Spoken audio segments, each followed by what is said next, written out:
안녕하세요. 수학줄기 찐쌤입니다. 2학기 첫 번째 시간이죠.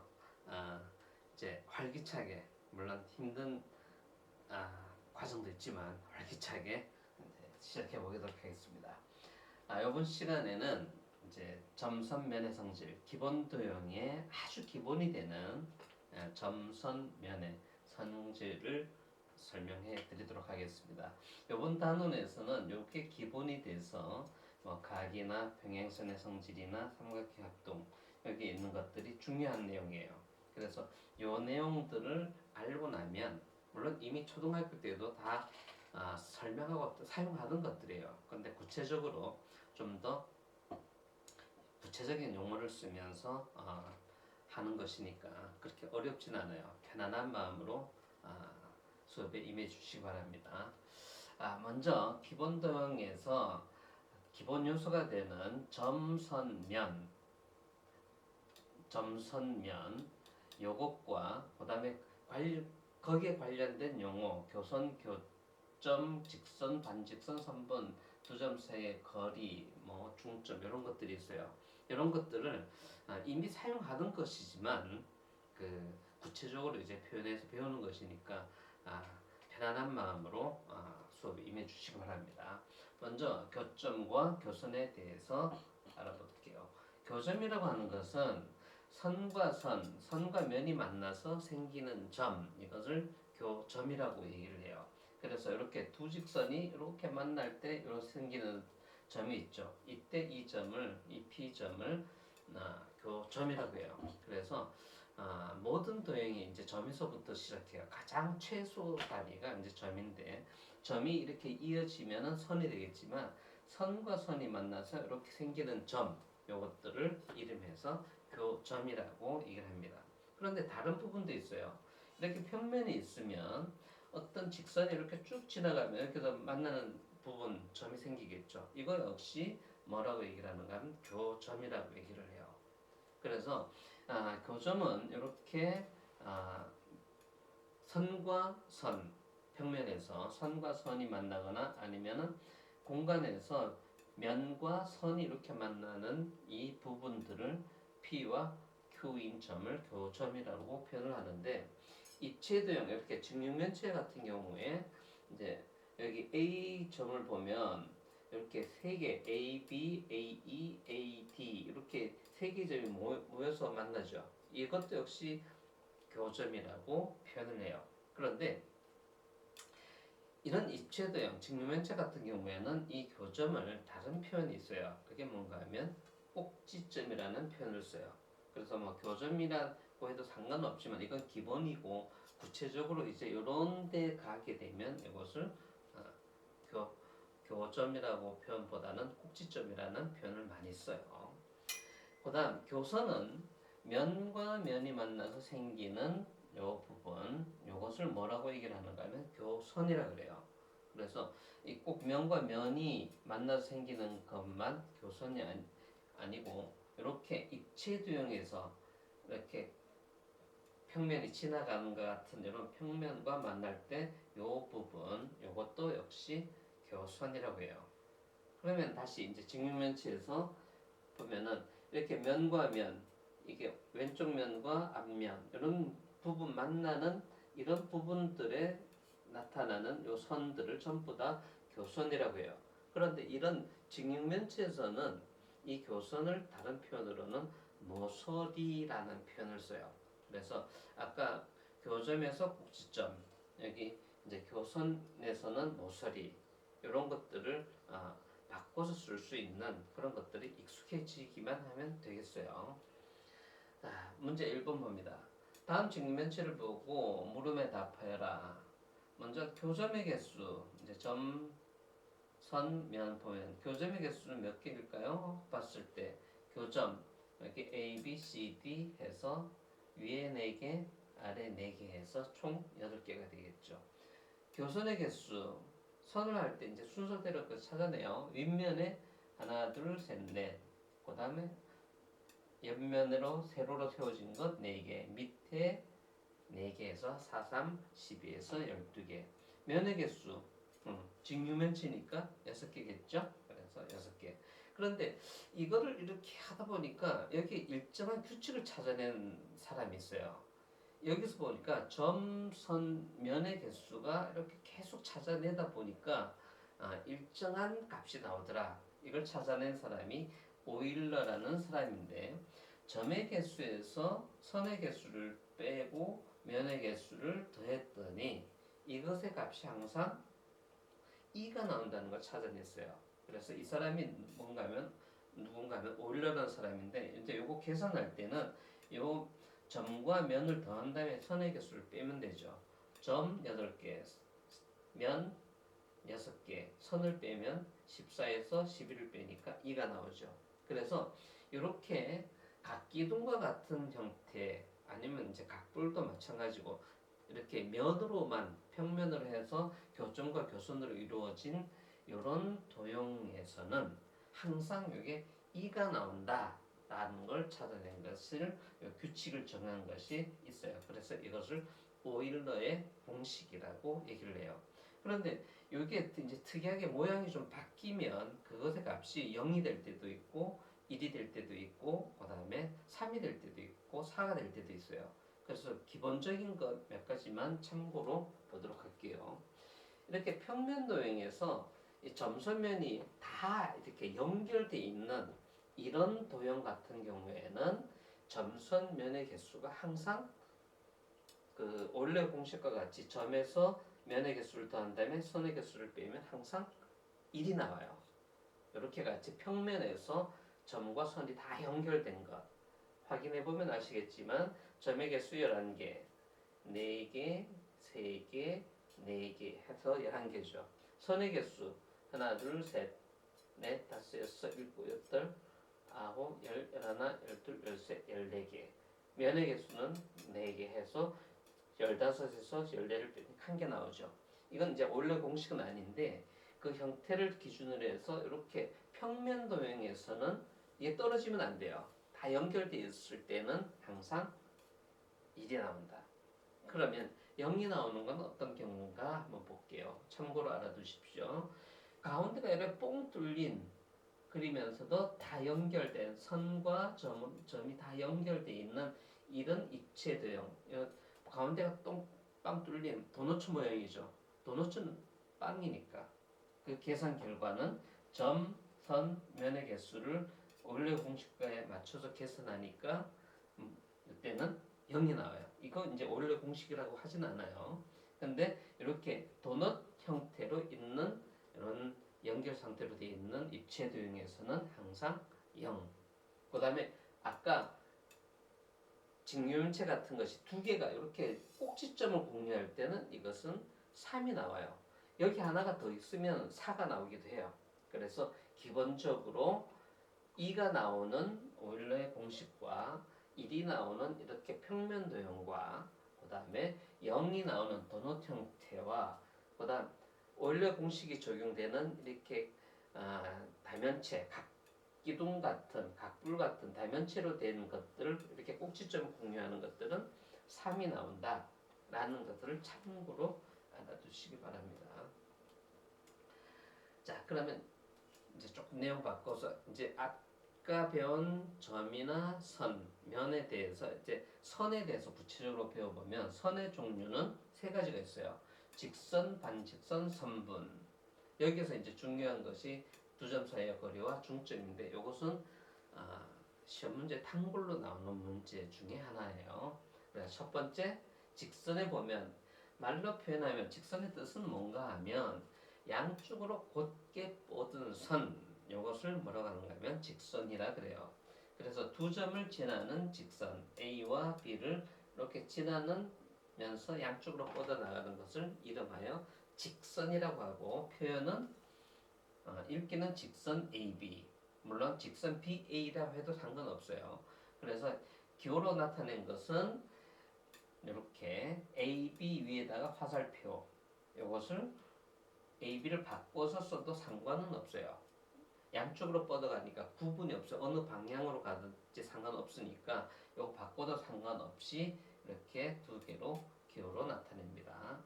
그 다음에 여기서 중요한 것이 앞쪽 우리 그 함수단 정비례 방비례에서도 나왔지만 이렇게 두 점을 동시에 지나는 건 하나뿐이죠. 근데 한 점을 지나는 직선은 무수히 많아요. 그래서 요것이 이제 그 정비례 반비례 할 때 나왔던 내용을 다시 한번 나타냈습니다. 그다음 반직선은 말 그대로 직선의 반이에요. 직선을 반 딱 자르게 되면 한쪽으로만 뻗어나가겠죠. 그래서 뜻은 한쪽으로 곱게 뻗은 선을 얘기하니까 여기서 보면 A에서 시작해서 B를 통과해서 이렇게 될 때 이때 A가 시작점이고 B는 통과점이 구분이 되죠. 그래서 아까 직선하고는 조금 표현이 또 달라지겠죠. 그래서 읽기는 이것은 반직선 AB 하는데 읽기를 시작점을 먼저 읽어요. 그리고 지나는 점을 나중에 읽어서 반직선 AB 이렇게 읽어요. 반직선 BA 하면 틀리겠죠. 그래서 반직선 AB라고 읽고 기호로는 이렇게 이제 여기서 시작하니까 시작점이 A 해서 B는 통과하는 점이 되겠죠. 지나는 점이 되는데 이것을 다르게 표현하는 방법은 이거 순서 바뀌면 화살표가 방향이 바뀌어요. 시작점하고 지나는 점하고 구분을 확실히 해야 되니까. 그래서 이때 A는 시작점, B는 지나는 점, 통과점이라고 하겠죠. 그래서 이것이 구분되게끔 표현을 해줘야 돼요. 그래서 반직선은 시작점과 지나는 점이 구분이 되기 때문에 표현할 때 조심을 해야 되겠습니다. 그래서 여기서는 조심해야 될 건 이렇게 표현한 것, 이 두 개는 달라요. 이거는 시작점이 A고 이거는 시작점이 B예요. 그래서 두 개가 다르다. 이런 것들만 구분만 하면 혼동만 안 하면 돼요. 그래서 이런 표현 반직선에서는 이 부분을 조심해 주면 되겠습니다. 그다음 선분하게 되면 선분은 이제 직선이 이렇게 있으면 두 점의 지난 직선이 있으면 이때 A에서 시작해서 B까지 이 부분을 뭐라고 얘기를 하는가 하면 두 점 사이 두 점 A와 B까지 부분을 선분이라는 표현을 써요. 이때는 여기서 양쪽이 다 그냥 똑같이 끝나는 거죠. 그래서 이때 읽기는 선분 AB 또는 이거 BA라고 읽어도 상관이 없어요. 이거는 그냥 끝나는 거니까 구분이 없죠. 반직선은 방향이 있으니까 그거는 구분되지만 이거는 구분 없으니까 바꿔 써도 상관이 없어요. 그리고 기호도 역시 마찬가지로 선분 AB로 쓰나 BA로 쓰나 상관이 없습니다. 그래서 딱 요거까지 하고 나니까 반직선만 조심하면 되겠다라는 걸 알게 되겠죠. 그죠? 그래서 그 반직선 부분만 좀 조심해 주면 되겠습니다. 자, 두 점 사이에 거리하게 되면 이쪽에 보니까 1번 보면 이렇게 한 길이하고 2번 보고 3번하고 4번 보면은 이 전부 다 길이가 다 다르겠죠. 그런데 두 점 사이에 거리하면은 가장 짧은 것 한 가지 이렇게 가도 되니까 거리를 그렇게 할 수는 없죠. 그래서 두 점과 점 사이의 거리를 나타낼 때는 제일 짧은 이 부분을 뭐라고 하는 건 거리라고 하는데 이거를 우리가 전문 용어로는 선분이라 그래요. 그래서 두 점 사이의 거리는 제일 짧은 거리, 여기서는 3분이 되겠지만 선분의 길이를 뭐라고 하는가 하면 두 점 사이의 거리다라고 얘기를 하겠습니다. 그래서 이제 선분에서는 이 부분이 좀 중요한 부분이 되겠고 반직선에서는 시작점과 지나는 점을 구분을 할 수 있어야 되겠다. 이 부분이 조심해야 될 부분이 되겠습니다. 자, 문제 이제 이번 단의 두 번째 문제. 아래 그림과 같이 한 직선에 네 점이 있는데 한 직선 위에 A, B, C, D가 다 있어요. 다음 중에서 서로 같은 것끼리 짝지어라 그랬어요. 그러면 이렇게 보니까 이게 지금 총 12개가 있는데 되게 복잡하네.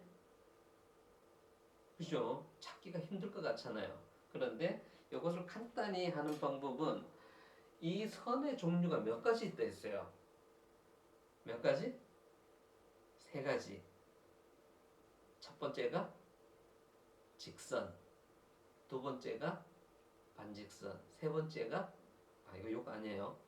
세 번째가 선분. 이 세 가지를 딱 구분해서 구분한 것 중에서 찾아내면 돼요. 그래서 여기서 풀이하는 방법은 간단해요. 직선끼리, 반직선끼리, 선분끼리. 근데 요 놈은 조심해야 될 것이 시작점하고 지나는 점이 다르다. 다르면 같은 게 아니다라는 것을 조심해야 된다 했죠. 여기 직선과 선분은 그냥 간단한데 이렇게 세 가지 종류로 딱 나눠 놓고 시작하면 아주 간단해요. 그래서 첫 번째 직선끼리 한번 봅니다. 자, 1번 직선이고 그 다음에 직선이 어디 있어요? 여기 BC가 있고 그 다음에 BD 해서 총 3개가 있네요. 그죠? 그러면 직선끼리는 방향이 한직선이니까 AB나 쭉 뻗어나가고 BC나 쭉 뻗어나가는 거 BD나 다 마찬가지죠. 그래서 직선끼리는 이렇게 6번과 9번 다 같은 거예요. 그래서 같다고 할 수가 있겠죠. 그 다음 두 번째 반직선끼리는 조심해야 될 것이 반직선을 일단은 찾아내고 난 다음에 이제 혼돈할까봐 일단 이걸 지울게요. 자, 반직선을 표현해 보면 반직선은 자 여기 3번, 4번, 그 다음에 5번, 7번, 8번, 10번, 아우 되게 많네요. 11번까지. 자, 반직선끼리 보니까 저렇게 5개인데 일단은 3번하고 같은 것 한번 찾아볼게요. 출발점이 C예요. C인 거 보니까 여기 C 여기도 C인데 방향이 CA, CB니까 같네요. 그죠? 그 다음에 출발점이 C인 게 없죠. 그래서 네, 3번과 4번이 되겠죠. 그 다음 이제 이거는 됐고 5번하고 같은 거 보면은 5번하고 같은 거 출발점 A 그럼 A부터 이쪽으로 가야 되겠네요. 그럼 AB, AD 요 놈도 다 되겠네요. 그죠? 그래서 이렇게 세 개가 같으네요. 그래서 7번과 10번. 그 다음 표시 안 된 거 여기 8번과 같은 거 8번 보니까 B가 출발점이고 오른쪽으로 가네요. 그죠? 그러니까 B와 같은 거 뭐가 있어요? B, D와 같은 거는 이렇게 BC, BD가 같아서 8번과 11번 다 됐네요. 그죠? 그러면 이제 마지막 뭘 찾아야 되죠? 선분끼리는 다 같으니까 선분이 뭐가 있는가 보니까 여기에 12번 있고 2번 있고 두 개뿐이네요. 그죠? 2번과 12번 이렇게 찾아내면 돼요. 많다고 어렵게 생각할 필요 없이 같은 종류끼리 일단은 한 다음에 구분해야 되는 거 반직선에서만 그거 차이를 어느 쪽이냐 왼쪽이냐 오른쪽이냐 이런 것만 구분 지으면 간단히 해결이 되겠죠. 그래서 그런 것들을 이렇게 문제가 많아서 야씨 언제 다 찾아 이렇게 걱정할 필요는 없어요. 그래서 세 개를 먼저 구분을 딱 하고 난 다음에 찾아내면 아주 간단하게 할 수가 있어요. 그래서 이때는 직선끼리, 선분끼리, 직선끼리는 다 같고 선분끼리도 다 같으니까 그거 먼저 한 다음에 반직선 부분에서 이제 방향만 출발점이 같고 방향이 같으냐 그것만 따져보면 되겠죠. 그러면 어려울 건 없어요. 자, 그다음 봅니다. 이제 중점. 두 점 사이 거리까지 거 중점을 보면 이 중점이 뭐냐? 중점이 서림 사이에 있는 이렇게 9개째 그 중점이 아니고 중이점 뭔가 하면은 아래 그림과 같이 A, B가 있는데 이 똑같은 길을 해서 나누는 요 점이 있어요. 이때 요 점을 뭐라고 얘기하는가 하면 중점이라고 그래요. 그래서 M이 AB 위에 있으면서 AM과 MB가 길이가 똑같을 때 이것을 뭐라고 하는가 하면 AB의 중점이다라는 표현을 써요. 그래서 이것을 말로 표현할 때는 M이 AB의 중점이다라고 하지만 기호로 나타낼 때는 이렇게 그래서 여러 가지로 나타나요. 그 어떤 게 있는가 하면 표현은 첫 번째로는 M이 AB의 중점이다. 요거를 기호로 나타내면 AM과 MB가 같다. 이렇게도 나타내요. M이 중점이라는 거를. 근데 이거 다른 표현은 AM과 MB가 같은데 요거 하나를 딱 하면 MB는 AB의 반이다 해서 2분의 1 AB라고 표현도 해요. 그래서 요거 따로 하면 AM은 2분의 1 AB, MB는 2분의 1 AB 이렇게 표현도 해요. 또 다른 게 있어요. 뭐가 있는가 하면 AB는 AM의 2배, AB 이 전체는 AM의 2배 또는 BM의 2배가 되겠죠. 이렇게 해서 총 이렇게 네 가지로 표현했지만 여기 두 가지, 여기 두 가지 해서 이게 방향이 표현하는 방향이 여러 개가 있어요. 그러더라도 이런 놈이 나오면 그냥 간단하게 M은 AB의 중점이다 라는 것으로 이해를 하면 되겠어요. 그래서 이런 표현이 되면 저게 뭐지 이렇게 얘기할 수가 있는데 이때 이렇게 중점이라는 표현을 이렇게 여러 가지 표현으로 된다. 그래서 이런 표현이 어느 것이 나오더라도 M이 AB의 중점을 나타내는 것이구나 라고 인식을 하면 되겠어요. 그래서 여기에 관련된 문제를 잠깐 볼게요. 아래의 그림과 같이 한 직선 위에 이게 다 직선이 한 직선 위에 A, B, C, M, N이 다 있어요. 근데 조건이 뭔가 하면 첫 번째 보니까 M은 AB의 중점이다라고 했어요. 그러면 이 두 개가 길이가 같다는 것이 되겠죠. 그다음 N은 BC의 중점이다 했으니까 BN과 NC가 같다라는 것. 이렇게 할 때 표시를 했지만 여러분들이 문제를 풀 때도 거기다 이렇게 표시를 하면서 해주면 좋겠어요. 그 다음 AM은 9cm. AM이 9cm니까 이걸 이렇게 해서 9cm로 이렇게 표현해보면 여기도 9cm니까 AB가 얼마다? 네, 18이라는 거 알 수 있어야 돼요. 18. 그 다음 보니까 EAB는 3BC다. 이게 뭔 말이야? 근데 여기서 AB가 18이라는 게 나타났죠. 그래서 일단 이제 BC의 길이를 구해야 돼요.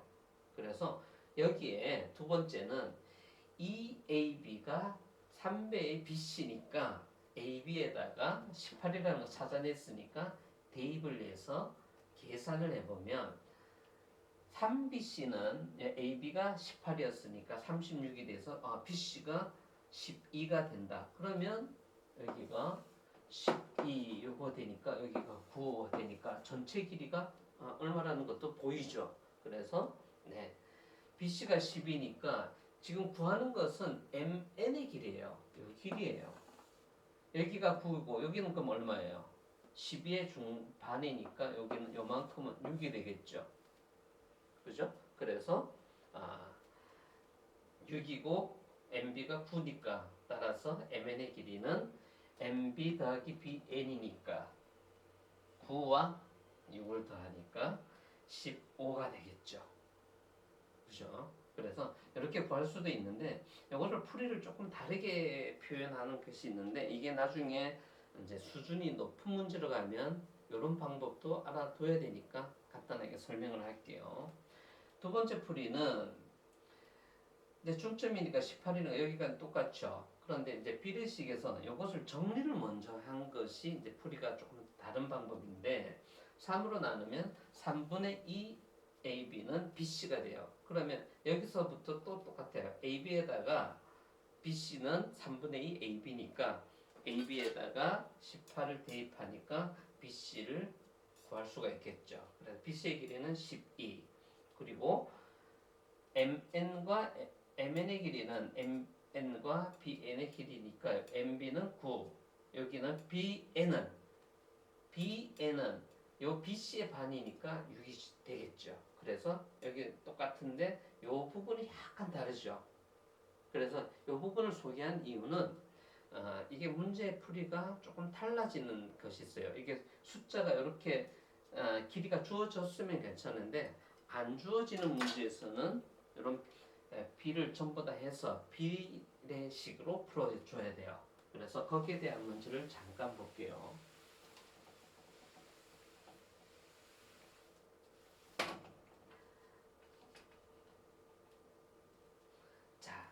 4번 문제.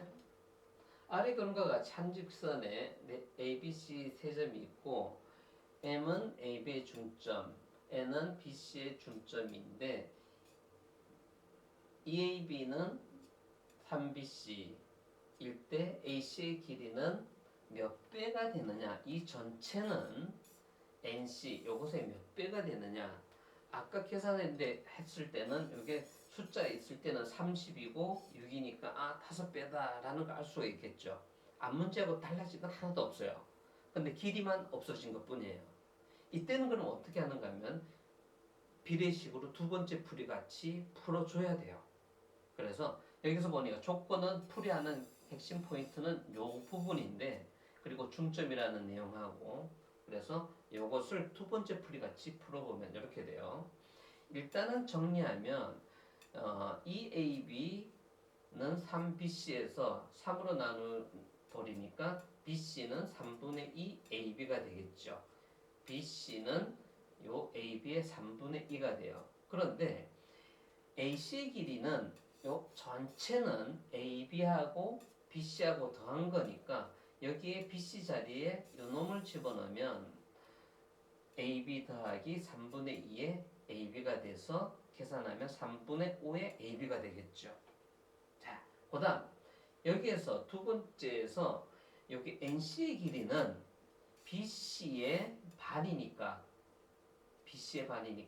요것의 반이니까 어떻게 되는가 보면은 BC는 3분의 2 AB니까 여기에서 약분해서 계산하니까 3분의 1 AB가 되겠죠.